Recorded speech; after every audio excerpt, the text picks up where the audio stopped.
எங்கேங்க மையவே மாட்டேங்குது. மையவில்லை ஏற்றம் டங்கு நங்கு நங்கு நங்கு நங்கு நங்குன்னு குத்தம். மாங்க மாங்கன்ற குத்தம். மாங்க மாங்கனா இப்படிதான். நங்கனக்கடி நங்கனக்கடி நங்கனக்கடி நங்கனக்கடின்னு.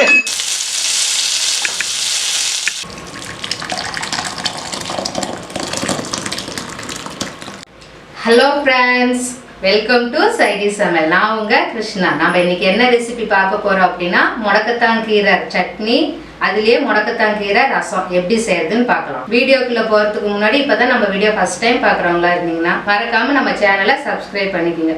பண்ணிட்டு பெல் பட்டன் பிரஸ் பண்ணி வச்சுக்கோங்க. அப்பதான் நான் போடுற எல்லா வீடியோவும் உங்களுக்கு கரெக்டா வரும். வீடியோக்குள்ள போலாமா? முடக்கத்தான் கீரை சட்னிக்கு தேவையான பொருட்கள் என்னென்னங்கிறத ஃபர்ஸ்ட் பார்த்துக்கலாம்.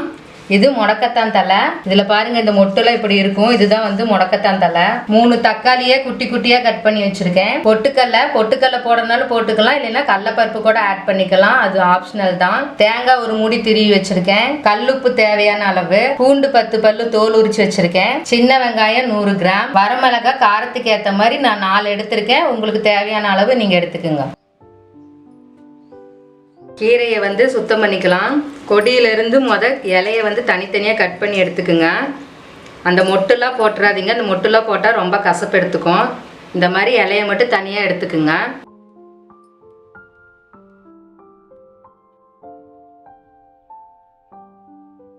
வடைச்சட்டி நல்லா காஞ்சிருச்சு. இப்போ வந்து சட்னி, முடக்கத்தான் சட்னி செய்கிறதுக்கு எண்ணெய் 2 டீஸ்பூன் ஆட் பண்ணிக்கிறேன்.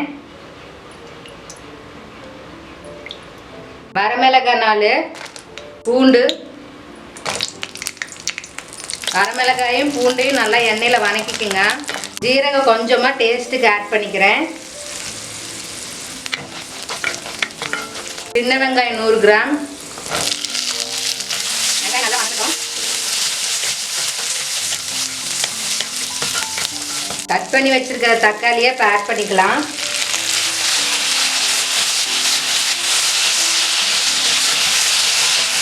மற்ற சட்னிக்கெல்லாம் நீங்கள் தக்காளி 2 அல்லது 3 போடுறீங்க அப்படின்னா முடக்கத்தான் சட்னிக்கு 4 பழம் போடணும். ஏன்னா வந்து முடக்கத்தான் கீரையில் வந்து கொஞ்சம் கசப்பு தன்மை இருக்கும். தக்காளி 1 அதிகமாக போடுறதுனால அது வந்து பேலன்ஸ் ஆகிடும். பொட்டுக்கல்லை 4 டேபிள் ஸ்பூன் ஆட் பண்ணிக்கிறேன். உங்களுக்கு பொட்டுக்கல்லை பிடிக்கல அப்படின்னா நீங்கள் கடலைப்பருப்பு கூட ஆட் பண்ணிக்கலாம். டேஸ்ட் இன்னும் கொஞ்சம் நல்லாவே கிடைக்கும். சட்னிக்கு தேவையான கல்லுப்பு நான் ஆட் பண்ணிக்கிறேன்.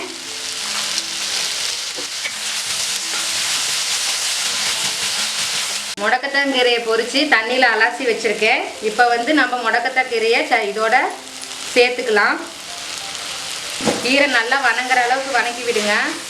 அப்போ தான் கீரையோட கசப்பு தன்மை போகும். கீரை பாருங்கள் நல்லா வணங்கிடுச்சு. வெங்காயம் தக்காளி எல்லாமே நல்லா வணங்கினதுக்கப்புறம் ஏற்கனவே திருவி வச்சிருக்கிற 1 மூடி தேங்காவை வந்து நம்ம இதில் ஆட் பண்ணிக்கலாம். டேஸ்ட்டுக்காக கொஞ்சோண்டு புளி ஆட் பண்ணிக்கிறேன். எல்லாமே நல்லா வணங்கிடுச்சு. இப்போ இதை நல்லா ஆற வச்சு அரைச்சி எடுத்துக்கலாம்.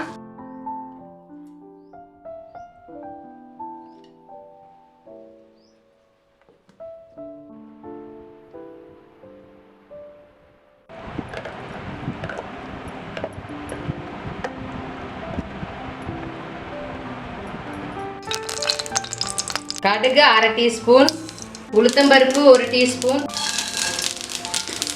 உளுத்தம்பருப்பும் நான் கடுகும் நல்லா பொரிஞ்சிருச்சு. இப்போ வந்து 1 கொத்து கருவேப்பிலை நம்ம வந்து சேர்த்துக்கலாம்.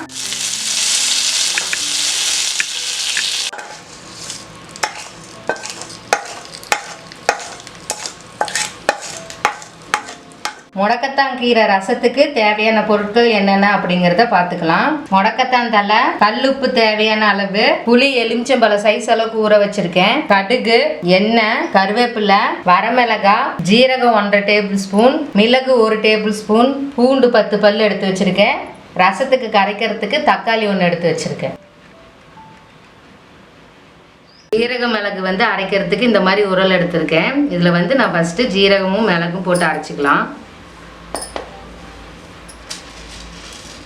ஃபஸ்ட்டு ஜீரகமும் மிளகும் நல்லா நைஸாக அரைச்சிக்குங்க. பூண்டையும் மிளகையும் வரமிளகாயும் இப்போ ஆட் பண்ணிங்க அப்படின்னா வந்து ஜீரகம் மிளகும் வந்து மையாது. அதனால் ஃபஸ்ட்டு இதை வந்து 1-2 அரைச்சி வச்சுட்டு அதுக்கப்புறம் நம்ம அதை வந்து ஆட் பண்ணிக்கலாம். இன்னும் நல்லா இன்னும் 1-2 ஆகிறதுக்கு இன்னும் கொஞ்சம் நேரம் ஆக மாட்டேங்குது. நல்லா மயில. அதனால நம்ம என்ன பண்ணோம், நங்கு நங்கு நங்கு நங்கு நங்கு நங்குன்னு குத்தணும். ஜீரகம் மிளகும் பாருங்க மஞ்சிருச்சு. ரொம்ப நைஸா தேவையில்லை, இந்த மாதிரி 1-2ஆவே இருந்தா போதும். ஏன்னா 1-2 தான் அரைக்க முடியுது இல்ல, ரொம்ப நைஸாலாம் அரைக்க முடியாது, கைதான் வலிக்கும். அதாவது வாய்க்கு வந்தபடி எல்லாம் பேசப்படாது, எதா இருந்தாலும் நியாயமா பேசணுமா இல்லையா? அஞ்சதுக்கு அப்புறம் நம்ம தோல் உரிச்சு வச்சிருக்கிற பூண்டு வந்து ஆட் பண்ணிக்கலாம். ஆட் பண்ணிட்டு வரவு மிளகாயை அப்படியே முழுசா போட்டுறாதீங்க, இது மாதிரி கொஞ்சமா கிள்ளி கிள்ளி போட்டுக்கோங்க.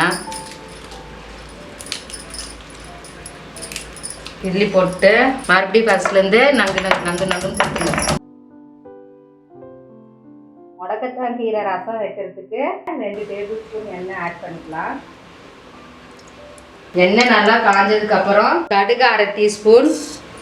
கடுகு நல்லா பொரிஞ்சு வரப்ப ஒரு கொத்து கருவேப்பிலை. கருவேப்பிலை நல்லா வதங்கினதுக்கு அப்புறம் குறைன்னு இடிச்சு வச்சிருக்கிற ஜீரக மிளகு பூண்டு வரமிளகாய் பேஸ்ட்டை வந்து நம்ம ஆட் பண்ணிக்கலாம். இது நல்லா எண்ணெயிலே நல்லா வணங்கணும். எண்ணெயில் போட்டு நல்லா மிக்ஸ் பண்ணதுக்கு அப்புறம் நம்ம ஏற்கனவே கழுவி வச்சிருக்கிற முடக்கத்தான் தலையை இதோட ஆட் பண்ணிக்கலாம்.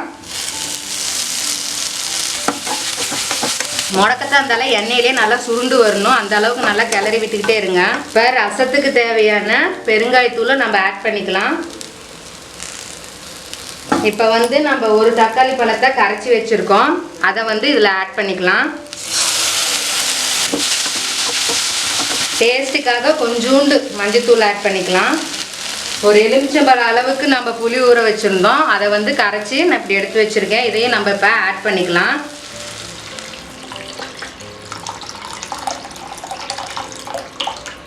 ரசப்பொடி 1 டீஸ்பூன்.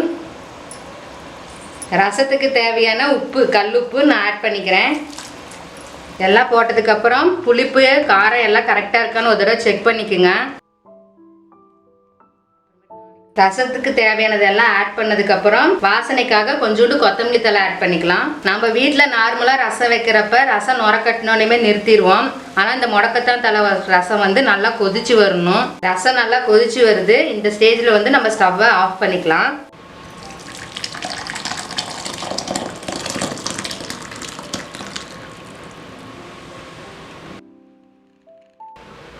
நல்லா சத்துள்ள ஆரோக்கியமான உணவான முடக்கத்தான் கீரை சட்னியும் முடக்கத்தான் கீரை ரசமும் செஞ்சாச்சு. நல்லா சாப்பாடு சூடா வச்சு இதை ரெண்டுமே டேஸ்ட் பண்ணி பாருங்க. செஞ்சு எப்படி இருக்குதுன்னு மறக்காம கமெண்ட் பண்ணுங்க. ஏன் திடீர்னு நான் இன்னைக்கு முடக்கத்தான் கீரை அதுல வந்து நான் அந்த டிஷ் செய்யறேன் அப்படின்னு நினைக்காதீங்க.